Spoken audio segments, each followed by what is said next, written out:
Hello everyone, welcome back to our own channel keep creating. दोस्तों, आज Sunday है तो हम वापस आ गए हैं अपनी वीकली मार्केट रैपअप के साथ। इस वीडियो में हम वीकली मार्केट हाइलाइट्स डिस्कस करेंगे, सारे इंपॉर्टेंट न्यूज और इंडिकेटर्स की चर्चा करेंगे और कंक्लूजन में मैं आपको अपनी ओपिनियन भी बताऊंगा about how to invest in the current market situation. तो वीडियो के एंड तक बने रहें। मैंने चैनल पे basics of investing and wealth creation और म्यूचुअल फंड इन्वेस्टिंग के नाम से दो प्लेलिस्ट बनाई हैं। ये सभी फंडामेंटल वीडियोस अगर आपने अभी तक चेक नहीं किए तो प्लीज देखिए। काफी इंपॉर्टेंट कॉन्सेप्ट्स डिस्कस किए हुए हैं जो आपके लिए बहुत यूजफुल रहेंगे। ऊपर राइट साइड में वीडियोस की लिंक आ रही है जो मैं डिस्क्रिप्शन बॉक्स में भी डाल दूंगा। वीडियो शुरू करने से पहले बता दूं कि अगर आपने अब तक चैनल को सब्सक्राइब नहीं किया तो you are missing a lot of useful information and ideas about investing and wealth creation. आपके सब्सक्रिप्शन, लाइक्स और कमेंट्स से मुझे और भी मोटिवेशन मिलती है और मैं आपके सजेस्ट किए हुए टॉपिक्स पे भी वीडियोस क्रिएट करने की कोशिश करता रहता हूँ। So just smash the like button, subscribe to the channel और साथ ही नोटिफिकेशन बेल दबाना मत भूलिए ताकि आगे आने वाली एक भी वीडियो का आप मिस ना करें। आप हमें फेसबुक, ट्विटर और टेलीग्राम पे भी फॉलो कर सकते हैं ताकि आपकी नॉलेज और भी एनहांस हो सके। लिंक डिस्क्रिप्शन में दी हुई है। So without taking any more of your time, let's get started. दोस्तों, सबसे पहले अगर हम निफ्टी की वीकली मूवमेंट पे नजर डालें तो निफ्टी इस वीक 1.3% की नेगेटिव मूवमेंट के साथ, डाउनवर्ड मूवमेंट के साथ क्लोज हुआ।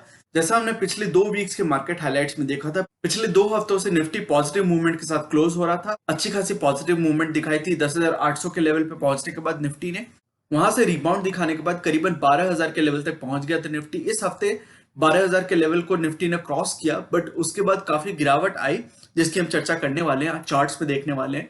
काफी गिरावट आई और निफ्टी इस हफ्ते 1.3% की ओवरऑल गिरावट के साथ क्लोज हुआ। अगर निफ्टी की वन डे चार्ट पर नजर डालें तो आप देख सकते हैं कि यहाँ पे इस वीक कैसी मूवमेंट रही। निफ्टी अभी भी अपने चारों एक्सपोनेंशियल मूविंग एवरेजेस 50, 100, 150 और 200 चारों ही मूविंग एवरेजेस से ऊपर है उसकी लेवल अभी। But science of bearish movement यहाँ पे परसिस्ट कर रहे हैं। आप देख सकते हैं कि इस हफ्ते की मूवमेंट, यहाँ पे डेली मूवमेंट इन 5 कैंडल्स में दिखाई गई है। तो इन पांचों कैंडल्स में आप देख सकते हैं कि थर्सडे को कितनी बेरिश कैंडल बनी थी और उसके कारण निफ्टी काफी नीचे लेवल पे आ गया था। तो यहाँ पे मुझे एक लगता है कि थोड़ी सी बेरिश मोमेंटम की इंडिकेशन है, थोड़ी सी बेरिश सेंटिमेंट डेवलप हुई है इस वीक, जिसके कारण कि शॉर्ट टर्म में निफ्टी में थोड़ा प्रेशर बन सकता है और मुझे लगता है कि वॉलेटिलिटी कंटिन्यू रह सकती है। अगर इसी चार्ट पे थोड़ी और नजदीक से नजर डालें तो हम देखें कि थर्सडे को कितनी बड़ी बेरिश एनगल्फिंग पैटर्न बनी थी। टेल्स इसकी ऑलमोस्ट छोटी सी हैं डाउन साइड में और ऊपर में कोई टेल्स नहीं है, जो ये दिखाता है कि कितनी बेरिश कैंडल थी ये। और ऐसी कैंडल को बेरिश एनगल्फिंग पैटर्न भी बोलते हैं क्योंकि आसपास की बहुत सारी बुलिश कैंडल्स को इसने अपने अंदर एनगल्फ कर लिया, अपने अंदर समा लिया। तो थर्सडे की जो कैंडल थी उसने बेरिश एनगल्फिंग पैटर्न दिखाया और जैसा हमने अभी तुरंत बात की, बेरिश मोमेंटम अभी भी लग रहा है निफ्टी में बना हुआ है और वॉलेटिलिटी कंटिन्यू रह सकती है। अगर 1 वीक के चार्ट की बात करें, थोड़ी मीडियम टर्म पर्सपेक्टिव की बात करें, आप देख रहे हैं काफी सारे मंथ्स की यहाँ पे चार्ट दिख रही है आपको और एक जो कैंडल है एक वीक को दिखा रहा है। तो वीकली कैंडल पे भी जो नजर डालें तो आप देख सकते हैं कि इस वीक की जो ये लास्ट कैंडल रेड कैंडल बनी है उसमें ये दिख रहा है कि मिक्स सिग्नल्स हैं।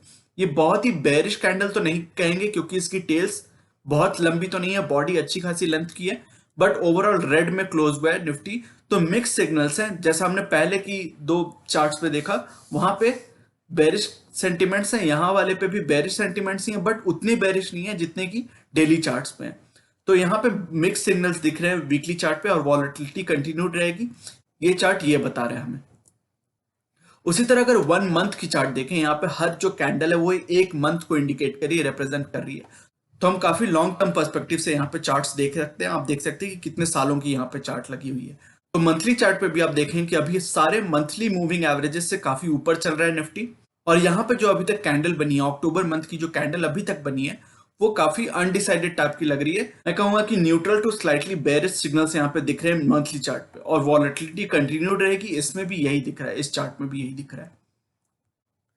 अगर आरएसआई की बात करें तो आरएसआई का करंट वैल्यू 57.8, करीबन 58 के आसपास आ रहा है, जो अभी भी ये दिखा रहा है कि रेंज बाउंड मूवमेंट ही है आरएसआई की। जो यहाँ पे आप देख सकते हैं कई महीनों से, कई वीक से काफी रेंज बाउंड मूवमेंट इसकी दिख रही है हमें। न्यूट्रल टू मॉडरेटली स्ट्रॉन्ग दिख रहा है आरएसआई। पिछली वीक की मार्केट हाईलाइट से आपको याद होगा कि ये वैल्यू काफी स्ट्रॉन्ग होती है, 70 को अप्रोच करने वाली थी तो काफी स्ट्रॉन्ग हो गई थी, बट वहां से काफी अच्छा डिप आया इसमें और अभी ये वैल्यू करीबन 58 के आसपास है, जो अभी भी काफी स्ट्रॉन्ग दिख रहा है, बट पिछली वीक के रेस्पेक्ट में जिसमें थोड़ी गिरावट आई आरएसआई के वैल्यू में। एमएससीडी की अगर बात करें तो एमएससीडी में भी अभी बुलिश क्रॉसओवर कंटिन्यू है, जो आप यहाँ पे देख सकते हैं कि उसमें थोड़ी गिरावट आई है पिछली वीक के रेस्पेक्ट में, बट अभी भी बुलिश क्रॉसओवर कंटिन्यूड है। तो एमएससीडी और आरएसआई इंडिकेट कर रहे हैं कि अभी भी जो वैल्यूज हैं एमएससीडी और आरएसआई की वो काफी स्ट्रांग है, पूरी तरह से वीक नहीं हुआ है, बट वॉलिटिलिटी कंटिन्यू रह सकती है और हमें देखना होगा कि ये सिचुएशन कैसे इवॉल्व होती है in the coming week. COVID 19 से रिलेटेड अगर कुछ इंपॉर्टेंट न्यूज की बात करें तो इंडिया में अभी भी केसेस राइज कर रहे हैं, लेकिन केसेस की जो राइज करने की जो मोमेंटम है, जो उसकी पेस है, वो काफी कम हो गई है। अब डेली बेसिस पे आप यहाँ पे देख पा रहे हैं कि 65 to 70,000 नंबर ऑफ केसेस आ रहे हैं ऑन ए डेली बेसिस, जो ये नंबर कब 95,000 तक भी पहुंच गया था, तो वहां से काफी डिप हुए हैं number of new cases on A daily basis. तो ये बहुत ही अच्छा है, बहुत पॉजिटिव न्यूज है। अगर इस मोमेंटम को हम कंटिन्यू रख पाते हैं और इस डिप को और नीचे ले जा पाते हैं, नंबर ऑफ केसेस को कम कर पाते हैं ऑन ए डेली बेसिस, तो वो काफी अच्छा रहेगा, both from A health, from a social and from an economic perspective. Recovery rate जो है वो 83% से ऊपर चली गई, तो बहुत अच्छी बात है। काफी लोग जो बीमार पड़ रहे हैं उनमें से काफी लोग रिकवर कर जा रहे हैं, बट जो टोटल नंबर ऑफ केसेस है इंडिया में वो अब बढ़ के 74.3 लाख हो गए, और जो टोटल फैटेलिटीज हैं, जो टोटल नंबर ऑफ डेथ्स हैं, वो 1.13 लाख के आसपास हो गई। तो काफी नंबर ऑफ पीपल, आप देख सकते हैं कि क्या मैग्नीट्यूड है, कितनी बड़ी स्केल है डिवास्टेशन की। इतने सारे लोग, ऑलमोस्ट 1,13,000 लोग इस बीमारी के कारण, कोविड के कारण उनकी मौत हो चुकी है, जो कि एक बहुत ही सैड, बहुत ही सॉम्बरिंग फिगर है। एक चिंताजनक बात यह है कि सेकेंड वेव की आशंका हो रही है, और सेकेंड वेव एक्चुअली रियलिटी बनती जा रही है यूरोपियन यूनियन के बहुत सारे कंट्रीज में। जैसा कि आपने सुना होगा शायद कि यूनाइटेड किंगडम में, यानी कि इंग्लैंड में, स्पेन में और फ्रांस में काफी पब्लिक मूवमेंट को स्ट्रिक्टली मॉनिटर किया जा रहा है। बहुत सारे नाइट कर्फ्यूज वहां पे लगा दिए गए हैं फिर से, क्योंकि एक कोरोना वायरस की सेकेंड वेव की आशंका हो रही है। वहां पे नंबर ऑफ केसेस फिर से बढ़ते जा रहे हैं, काफी डिप हो गए थे, बट अभी फिर से एक रिसर्जेंस आ रहा है। एक और कंसर्न है कि विंटर में रिसर्जेंस हो सकता है कोविड से रिलेटेड हेल्थ क्राइसिस का, क्योंकि आपको पता हो कि वायरस के लिए जो विंटर का सीजन होता है वो और भी बहुत ज्यादा कंड्यूसिव होता है उसकी प्रोपेगेशन के लिए, उसके सर्वाइवल के लिए, और अच्छी हो जाती है वेदर।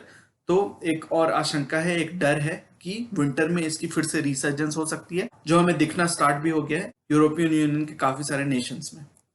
तो ये ओवरऑल एक बहुत ही ग्लूमी पिक्चर पेंट कर रहा है कि अगर फिर से ये नंबर ऑफ केसेस बढ़ने लगते हैं, बहुत सारी कंट्रीज अभी भी बैटल कर रही हैं, अभी भी फाइट कर रही हैं इस चीज को, और अगर फिर से ये रिसर्जेंस आ जाती है तो बहुत ही खराब स्थिति फिर से आ सकती है फ्रॉम ऑल पर्सपेक्टिव्स।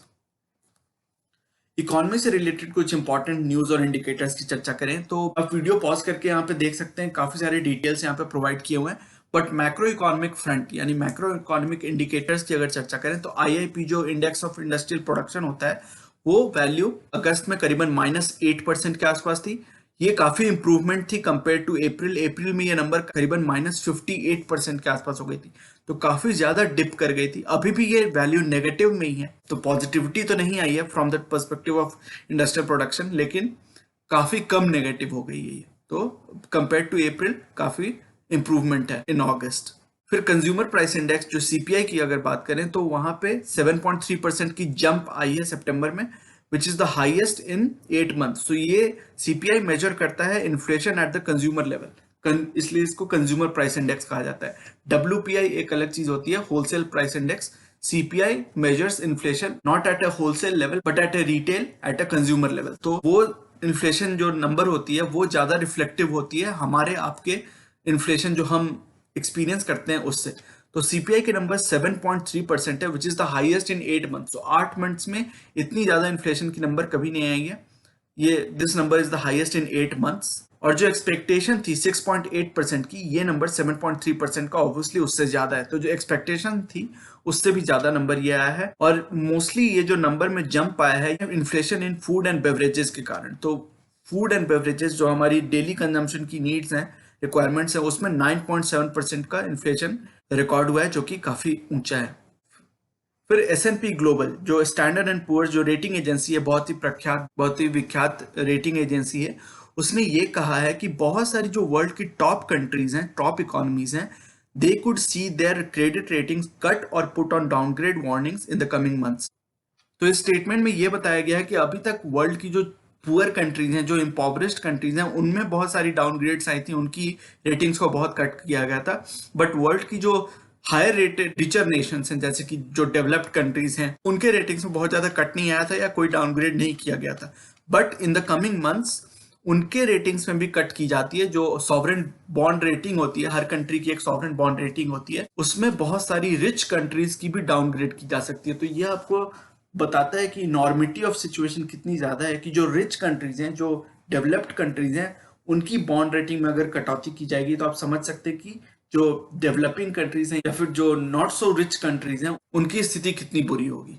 तो ये जो स्टेटमेंट आया है S&P ग्लोबल से, ये भी एक बहुत चिंताजनक बात हमें एक इंडिकेटर दे रहा है कि आगे आने वाले दिन, आगे आने वाले महीने कितने अनसर्टेन और कितने ट्रेचरस हो सकते हैं। WPI की हमने अभी तुरंत बात भी की थी। तो होलसेल प्राइस इंडेक्स का जो नंबर है वो 1.32% था सितंबर में, जो कि अगस्त 2020 यानी उसके पिछले मंथ में 0.16% था। तो इसमें भी काफी ज्यादा जंप आया है। तो WPI और CPI दोनों के ही नंबर में काफी जंप आया है, और ये जो दोनों नंबर्स हैं ये टारगेट इन्फ्लेशन से ऊपर हैं अभी। WPI में जो ये जंप आया है उसका बहुत बड़ा कारण था इंक्रीजिंग प्राइस ऑफ वेजिटेबल्स। जो सब्जियां होती हैं उनकी प्राइस में हम आप देख ही रहे हैं कि क्या उनकी प्राइस में बढ़ोतरी आ रही है, क्या उनकी इन्फ्लेशन रेट है। तो वो बात यहाँ पे भी रिफ्लेक्ट हुई है। फाइनेंस मिनिस्ट्री ने बहुत सारे मेजर्स अनाउंस किए थे टू बूस्ट कंज्यूमर स्पेंडिंग। तो कंज्यूमर स्पेंडिंग को बूस्ट करने के लिए, बढ़ाने के लिए, आर्टिफिशियली ही सही बट इन्फ्लेट करने के लिए in the near term finance minister ने काफी सारे मेजर्स अनाउंस किए हैं। इसमें आप देख सकते हैं कि काफी सारे मेजर्स, आप वीडियो पॉज करके पढ़ भी सकते हैं डिटेल में। बट ओवरऑल ये है कि बहुत सारे जो गवर्नमेंट एम्प्लॉयज है उनको एडवांस दिया जा रहा है कि वो फेस्टिव सीजन में स्पेंड कर सकें। अगर वो 10,000 रुपए 31 मार्च 2021 तक स्पेंड करते हैं तो उनकी कोई इंटरेस्ट नहीं लगेगा, उनके इंटरेस्ट फ्री एडवांस दिया जा रहा है। उसी तरह बहुत सारे स्टेट्स को भी एडवांस दिया गया है कैपिटल एक्सपेंडिचर के लिए। 50 साल की इंटरेस्ट फ्री लोन दी गई है स्टेट्स को, करीबन 12,000 करोड़ की कैपिटल एक्सपेंडिचर, ताकि वो कर पाए अपने अपने स्टेट्स में। उसी तरह बजट प्रोविजंस जो 4.13 लाख करोड़ की थी बजट 2020 में, उसको बढ़ा के 25,000 और बढ़ा के उसको और थोड़ा बढ़ा दिया गया। और ये जो एडिशनल फंड्स होंगे वो यूज होंगे कैपेक्स यानी capital expenditure on defence, roads, urban development, water supply and domestically produced capital equipment. तो कैपिटल इक्विपमेंट का मतलब होता है कैपिटल गुड्स जो होती हैं, जैसे L&T जो कंपनी है वो बहुत बड़ी मशीनरी बनाती हैं, बहुत सारी कैपिटल गुड्स प्रोड्यूस करती हैं। तो उन सभी में बूस्ट लाने के लिए एक एडिशनल 25,000 करोड़ की फंड की अलॉटमेंट की गई है। IMF जो इंटरनेशनल मॉनेटरी फंड है, उसने ये कहा है कि इंडिया में जो इस साल कॉन्ट्रैक्शन होने वाली है, आपको पता होगा कि हम कई वीक से डिस्कस कर रहे हैं, बहुत सारी रेटिंग एजेंसीज ने अपने अपने एस्टिमेट्स दिए हैं जो कि -10% से -15% तक वेरी कर रहे हैं। बहुत सारी एजेंसीज ने नंबर दिए हैं इंडिया की GDP कॉन्ट्रैक्शन के लिए फॉर द फाइनेंशियल ईयर 2021। तो IMF ने ये फोरकास्ट किया कि इंडिया की जो GDP होगी वो कॉन्ट्रैक्ट करेगी -10.3% से। तो 10.3% की कॉन्ट्रैक्शन होगी। ग्रोथ की तो बात इस साल नहीं ही कर रहे हैं हम लोग, कॉन्ट्रैक्शन की ही बात हो रही है। तो कॉन्ट्रैक्शन कितना होगा उस पर अलग अलग लोग अलग अलग फोरकास्ट दे रहे हैं। IMF ने -10.3% का फोरकास्ट दिया है, और ये भी कहा है कि जो ग्लोबल रेट ऑफ कॉन्ट्रैक्शन है, पूरी वर्ल्ड की इकोनॉमी की जो कॉन्ट्रैक्शन होने वाली है वो होने वाली है -4.4%। तो 4.4% से वर्ल्ड की इकोनॉमी कॉन्ट्रैक्ट करेगी और 10.3% से इंडिया की इकोनॉमी कॉन्ट्रैक्ट करेगी। लेकिन IMF ने एक और अच्छी, एक सिल्वर लाइनिंग की इंडिकेशन दी है कि इंडिया की जो GDP है उसने एक शार्प राइज दिखाना है आफ्टर ईयर 2021। तो अगली जो फाइनेंशियल ईयर होगी उसमें वो कह रहे हैं कि 8.8% की पॉजिटिव ग्रोथ रहेगी। तो चूंकि बेस इतना कम होगा तो ऑटोमेटिकली वो बात है, एक्चुअली पिछली वीक की भी मार्केट हाइलाइट्स में हमने इसको डिस्कस किया था कि कुछ लोग कह रहे हैं कि 10% 20% तक की भी ग्रोथ हो सकती है, क्योंकि जो हमारा बेस है, इस साल का जो बेस है वो इतना छोटा होगा कि उसके रेस्पेक्ट में अगले साल कोई भी पॉजिटिव ग्रोथ आती है, छोटी सी भी पॉजिटिव ग्रोथ आती है, तो ऑप्टिकली वो हमें बड़ी लगेगी। जो IMF भी यही कह रही है कि अगले साल की जो ग्रोथ होने वाली है वो काफी अच्छी होने वाली है, लेकिन वो एब्सोल्यूट टर्म्स में अच्छी नहीं होगी, वो रिलेटिव टर्म्स पे अच्छी होगी, क्योंकि उसका बेस इतना छोटा है। मेरा ये मानना है। Exports rise for the first time in 7 month. तो 7 महीनों में पहली बार एक्सपोर्ट्स यानी कि निर्यात की जो मात्रा है उसमें बढ़ोतरी आई है, पहली बार उसने राइज दिखाया है। और ये जो राइज है ये मोस्टली आया है पेट्रोलियम प्रोडक्ट्स से, इंजीनियरिंग गुड्स, रेडीमेड गारमेंट्स और फार्मास्यूटिकल प्रोडक्ट्स से।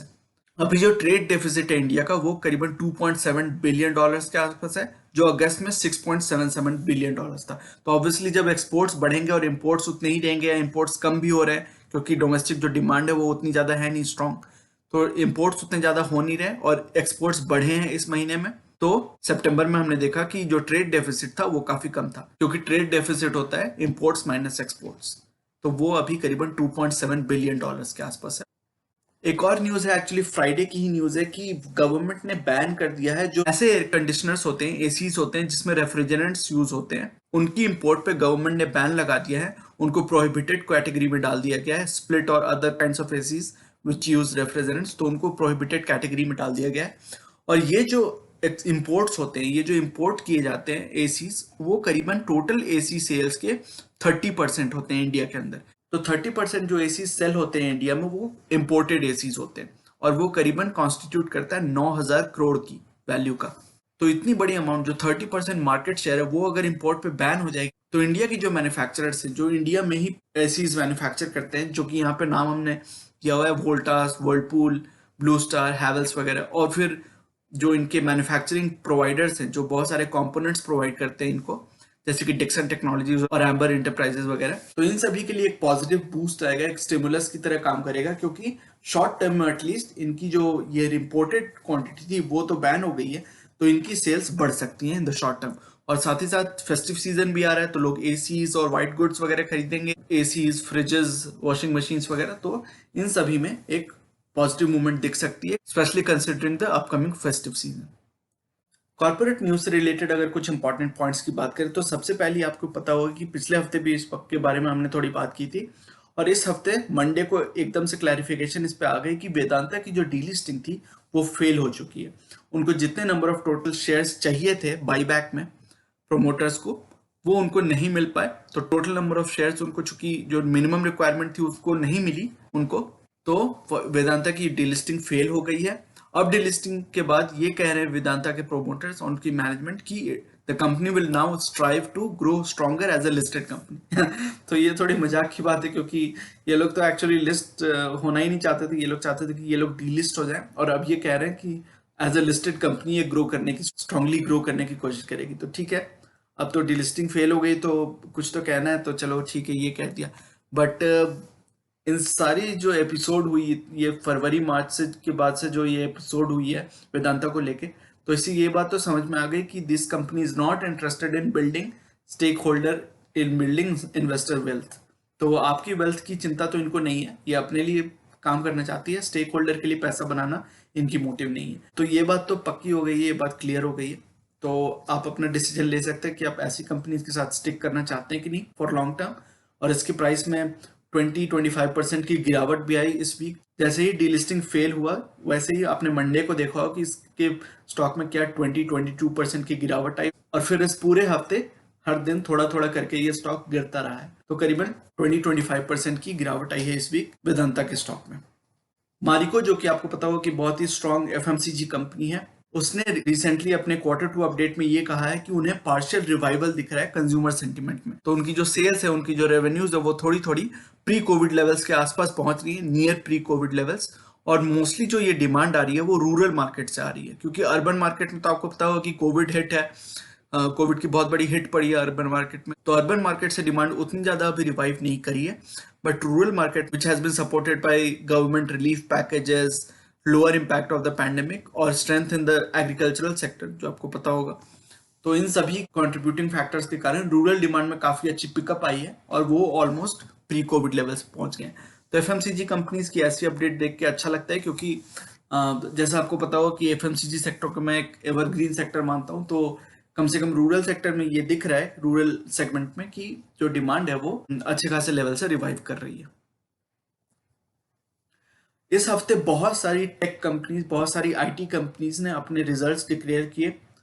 टीसीएस के बारे में ऑलरेडी हमने पिछले हफ्ते डिस्कशन की थी, उसकी बाईबैक ऑफर और डिविडेंड वगैरह सबके बारे में बात की थी। उसी तरह इन्फोसिस, विप्रो और एचसीएल टेक, और फिर माइंडट्री वगैरह मिड कैप कंपनीज ने भी कुछ कुछ अपडेट दिए।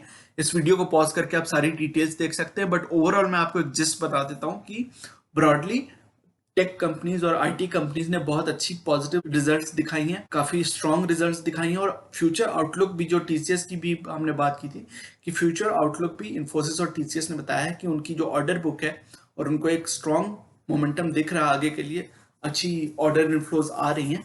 और उन्होंने ये भी कहा है कि जनवरी से स्टार्ट करके वो अपनी एम्प्लॉयज की सैलरी हाइक्स वगैरह भी स्टार्ट कर देंगी, रीस्टार्ट कर देंगी। तो ये एक अच्छी बात है। आईटी कंपनीज ने काफी स्ट्रॉन्ग परफॉर्मेंस दिखाई है, इंडियन आईटी कंपनीज ने। कंपनीज को अपनी फ्यूचर ग्रोथ पे भी अच्छा खासा भरोसा है, जिसके चलते कि टीसीएस, विप्रो वगैरह में आपने देखा हो कि वो लोग बाई बैक भी अनाउंस कर रहे हैं। तो कंपनीज अपनी शेयर्स को बाई बैक करना चाह रही हैं, जो ये तभी यूजुअली होता है जब उनको फ्यूचर में अच्छी स्ट्रॉन्ग ग्रोथ की पॉसिबिलिटी दिख रही होती है। तो निफ्टी के कुछ और इंपॉर्टेंट इंडिकेटर्स की अगर बात करें तो निफ्टी का जो पी है वो अभी भी 34 के आसपास होवर कर रहा है, 34.1 के आसपास। और निफ्टी की जो अर्निंग्स हैं वो पिछले हफ्ते हमने देखा था कि 343 हो गई थी, इस हफ्ते थोड़ी बढ़ी है तो अच्छा है, बट इतनी मार्जिनल बढ़त है कि कुछ खास नोटवर्दी नहीं है। और मुझे लगता है कि निफ्टी की जो ये अर्निंग्स बढ़ी है उसमें एक अच्छा खासा हाथ आईटी कंपनीज का भी है, क्योंकि आपको पता होगा कि टीसीएस, इन्फोसिस वगैरह का अच्छा खासा वेटेज है निफ्टी के अंदर। तो उनकी अर्निंग्स चूंकि थोड़ी अच्छी आई हैं, एक्सपेक्टेशन से भी अच्छी आई हैं, तो उसकी एक इफेक्ट पड़ी होगी और वो 343 से बढ़ के 345 हो गया है। लेकिन निफ्टी की पी की अगर बात करें, प्राइस टू अर्निंग्स रेशियो की, तो वो अभी भी एलिवेटेड लेवल्स पे अपने ऑल टाइम हाई के काफी नजदीक है। प्राइस टू बुक वैल्यू के हिसाब से इसको मेजर करें तो अभी भी प्राइस टू बुक वैल्यू अपने हिस्टोरिकल एवरेज वैल्यू के आसपास ही है, बहुत एलिवेटेड लेवल्स पे ऑफ कोर्स नहीं है, बट पी के बेसिस पे, प्राइस टू अर्निंग्स बेसिस पे निफ्टी डेफिनेटली अभी ओवर वैल्यूड दिख रहा है। निफ्टी की पुट कॉल रेशियो पीसीआर की अगर बात करें तो ये 0.9 है, जैसे हमने पिछली कई सारी मार्केट हाइलाइट्स वीडियोस में बात भी की है। जब निफ्टी का put call ratio PCR value 1 से नीचे होती है तो हम ये मानते हैं कि निफ्टी अभी बुलिश टेरिटरी में है, और जब ये 0.75 के आसपास पहुंच जाता है तो हम मानते हैं कि निफ्टी काफी ज्यादा बुलिश है। और एक कॉन्ट्रारियन अप्रोच ये होता है कि निफ्टी जब बहुत ज्यादा बुलिश हो तो आप सेल आउट कर जाते हो या फिर आप थोड़ा कॉशियस हो जाते हो। तो निफ्टी अभी बहुत ज्यादा बुलिश तो नहीं है, 1 से थोड़ी नीचे वैल्यू है, बहुत ज्यादा नीचे वैल्यू नहीं है, 0.9 है, तो स्लाइटली बुलिश है।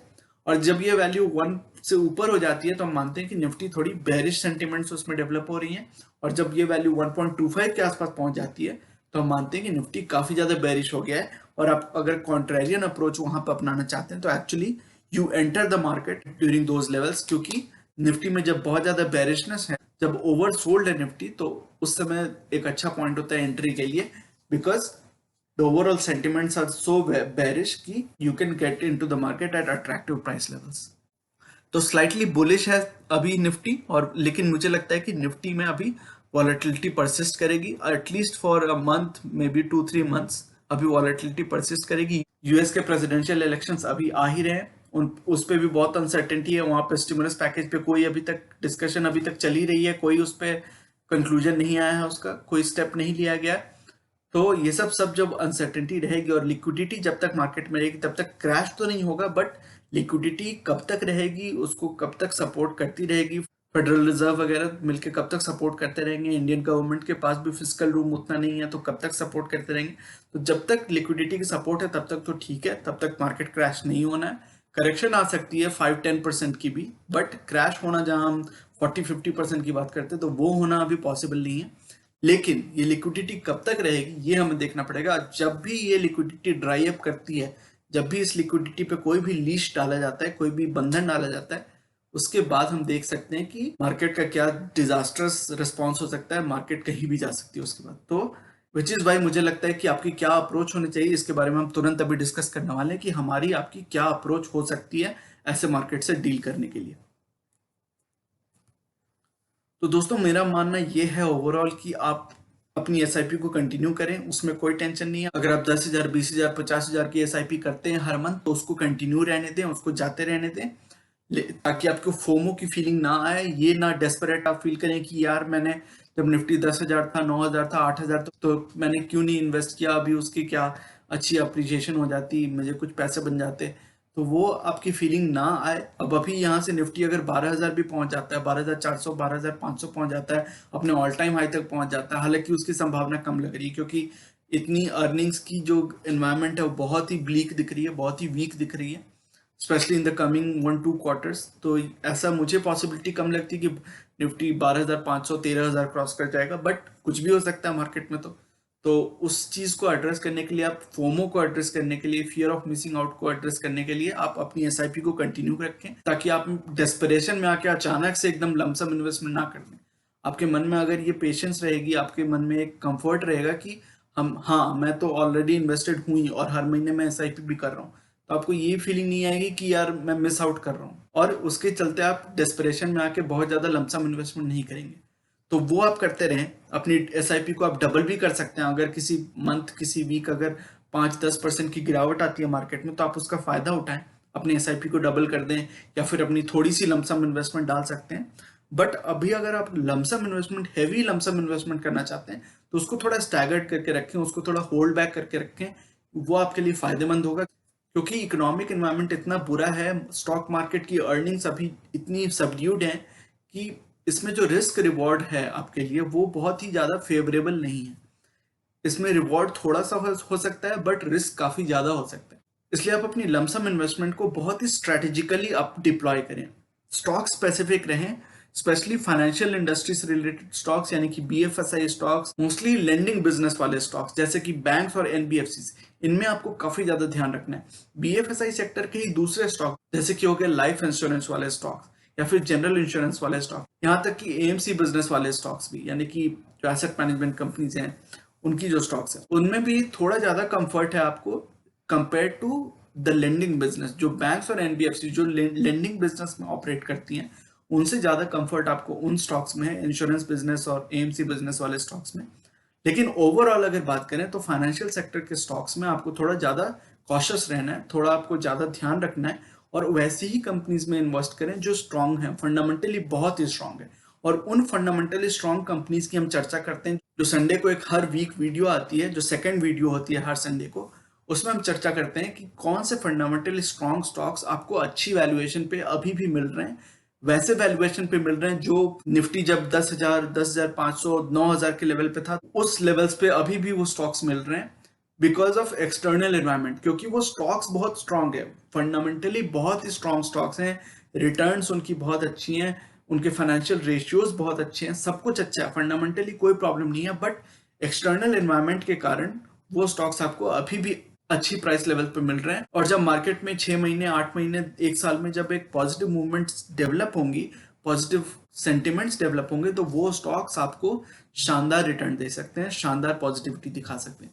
तो वैसे स्टॉक्स की हम डिस्कशन संडे की सेकंड वीडियो में करते हैं, हर वीक करते हैं। तो उस वीडियो को आप मिस ना करें, उस वीडियो को जरूर फॉलो करते रहें, ताकि आपकी एक वॉच लिस्ट तैयार होती रहे स्ट्रॉन्ग स्टॉक्स की, और उनको किस प्राइस लेवल्स पे लेना है ये भी हम उस वीडियो में चर्चा करते हैं। तो ये सारी अब जब इंफॉर्मेशन के साथ तैयार रहेंगे, रेडी रहेंगे, तो जब भी वो स्टॉक्स अच्छे प्राइस लेवल्स पे आते हैं, तो you can quickly pounce, you can quickly take advantage of the opportunity. तो उस वीडियो को आप चेक करके अपनी वॉच लिस्ट क्रिएट कर सकते हैं। आप हमारे टेलीग्राम चैनल को भी ज्वाइन करें, क्योंकि जैसे ही कोई स्टॉक्स आपको अच्छी प्राइस लेवल्स पे दिखते हैं, मुझे अच्छी प्राइस लेवल्स पे दिखते हैं, तो उसकी नोटिफिकेशन मैं टेलीग्राम चैनल पे इमीडिएटली भेज देता हूं, ताकि आपके लिए वो एक प्रॉम्प्ट का काम करे, एक नोटिफिकेशन का काम करे। और वो स्टॉक्स अगर आपको उनमें अच्छी लॉन्ग टर्म पोटेंशियल दिखती है, अगर वो स्टॉक्स आपको फंडामेंटली स्ट्रांग लगते हैं, तो उन स्टॉक्स में आप इन्वेस्टमेंट कंसिडर कर सकते हैं एट दोज प्राइस लेवल्स। तो किसी भी दिन ट्रेडिंग आवर्स में जब भी मुझे दिखता है कि वो स्टॉक्स अच्छी प्राइस लेवल पे, अच्छी अट्रैक्टिव प्राइस लेवल्स पे आपको दिख रहे हैं, तो मैं इंस्टेंटली उस पर नोटिफिकेशन डाल देता हूं, ताकि आप चेक कर सकें और अपना डिसीजन, खुद एक एजुकेटेड डिसीजन ले सकें। अपनी जो कैश पोजीशन है उसको हमेशा बिल्डअप करते रहें, उसको हेल्दी बना के रखें। हमेशा अपनी पोर्टफोलियो का मैं थंब रूल बोलता हूँ कि 20-30% आप एक कैश पोजीशन बना के रखें, क्योंकि मार्केट में जब भी अपॉर्चुनिटी आती है तो उसके आपके दो फायदे हो सकते हैं। एक तो जब अपॉर्चुनिटी आए तो आप इन्वेस्ट कर सकते हैं, दूसरी अगर अपॉर्चुनिटी जब आती है, मार्केट में कोई डाउनफॉल आता है, तो आप घबराएंगे नहीं। आपको जो इमीडिएट रिक्वायरमेंट है, इमरजेंसी फंड्स है, वो तो अलग ही है, बट ये 20-30% वो नहीं है। इमरजेंसी फंड्स की मैं बात नहीं कर रहा, इमरजेंसी फंड्स तो आपके अलग ही हैं, उनकी मैं बात नहीं कर रहा। उसके अलावा 20-30% जो आपकी टोटल इन्वेस्टमेंट करने वाली अमाउंट है, जो आपकी इन्वेस्टेबल यूनिवर्स है, उसमें 20-30% का आपको इन्वेस्टेबल सरप्लस बना के रखना है, ताकि आपके पास एक कंफर्ट हो, आपको ये ना लगे कि मार्केट अगर नीचे जाएगी तो आप क्या करेंगे। आपको उल्टा इंतजार हो कि अगर मार्केट में अच्छी अट्रैक्टिव प्राइस वैल्यूएशन आती हैं, तो आप अपनी जो कैश बिल्डअप की हुई है उसको डिप्लॉय कर पाएंगे, उसको अच्छे खासे लेवल पे अपने एवरेज प्राइसेस को नीचे ला पाएंगे, और फिर जो आपकी रिटर्न होगी, और फिर जो आपकी रिटर्न ही नहीं, एक्चुअली आपकी जो रिस्क होगी, रिस्क मिटिगेट करने में वो काफी फायदेमंद होगा, आपकी रिस्क काफी मिनिमाइज हो सकती है उस अप्रोच से। तो अपनी कैश पोजीशन को बिल्ड करते रहें, और उसको डिप्लॉय धीरे धीरे करें, या फिर उसको पूरा पुख्ता बना के रखें, हेल्दी बना के रखें, स्ट्रॉन्ग बना के रखें, क्योंकि जब मार्केट में अच्छी प्राइस लेवल्स आएंगी और जब अपॉर्चुनिटीज आएंगी तो आप उनका फायदा तभी उठा पाएंगे जब आपके पास कैश पोजीशन अच्छे तरीके से बना हुआ रहेगा। तो दोस्तों ये था आज का वीडियो। ये सेइंग जो कि है नॉलेज इज पावर सुप्रीम, ये इस चैनल का मिशन है जो कि है आप तक सही नॉलेज पहुंचाना। आगे आने वाली हर वीडियो में हम बहुत सारे इंटरेस्टिंग टॉपिक्स को डिस्कस करेंगे और मैं आपके लिए यूजफुल आइडियाज और टॉपिक्स लाता रहूंगा। इसी तरह हर वीकेंड हम वीकली मार्केट अपडेट्स और अपने views about the current market situation भी डिस्कस करते रहेंगे। So you should definitely subscribe to the channel and remain posted for further updates. अगर आज की वीडियो कंटेंट आपको पसंद आया है तो वीडियो करें लाइक। अगर आपको लगता है कि इस इन्फॉर्मेशन से किसी की मदद हो सकती है तो इसे अपने दोस्तों और फैमिली मेंबर्स के साथ शेयर करें और चैनल को करें सब्सक्राइब। मिलते हैं अपने अगले वीडियो में एक और टॉपिक के डिस्कशन के साथ। तब तक के लिए take care and see you soon. Bye bye.